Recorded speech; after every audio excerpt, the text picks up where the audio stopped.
কি রে হাল্ক, তুই এখানে বসে আছিস? তোর বাবা তো কাল রাত থেকে এখনো বাড়ি ফিরেনি। কি বলছে মা?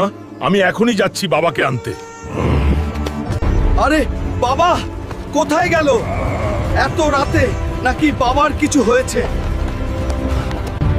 যদি আমার বাবার কিছু হয় তাহলে পুরো পৃথিবী আমি ধ্বংস করে দিব। আরে হাল্ক ভাই, তোমার বাবাকে কাল রাতে বুল্লু ধরে নিয়ে গেছে। যদি আমার বাবার কিছু হয় তাহলে আমি বুল্লুকে শেষ করে দিব। আরে বুল্লু, তুই আমার বাবাকে ছেড়ে দে। তোর বাবা আমার কাছ থেকে 1,00,000 টাকা নিয়েছিল, এখনো দেয়নি, তাই বেঁধে রেখেছি। বাবা হাল্ক, আমাকে মাফ করে দে। তোর বোনের বিয়ের জন্য আমি 1,00,000 টাকা নিয়েছিলাম, আমাকে এখান থেকে নিয়ে যা। এরা খুব খারাপ লোক। এখন 1,00,000 টাকা আমি কোথায় পাবো? কোনো কাজ করলেও তো কেউ দিবে না। বাবার এক বন্ধু লালু ভাইয়ের কাছে গিয়ে দেখি। লালু আঙ্কেল, দয়া করে আমাকে 1,00,000 টাকা দিন, বাবাকে বাঁচাতে হবে। আমার কাছে কোনো টাকা হবে না, তুমি যাও এখান থেকে। শুনেছি পাশের গ্রামে নাকি কুস্তি খেলা হইতেছে, যে জিতবে তাকে 1,00,000 টাকা দেওয়া হবে। আমি খেলবো আর জিতবই।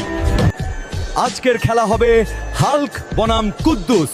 কে বিজয় হবে কমেন্টে বলে যাও। বন্ধুরা, তোমরা ভিডিওতে লাইক করে চ্যানেলটা সাবস্ক্রাইব করে দাও, তাহলে আমার শরীরে শক্তি চলে আসবে আর আমি বাবাকে বাঁচাতে পারবো। প্লিজ।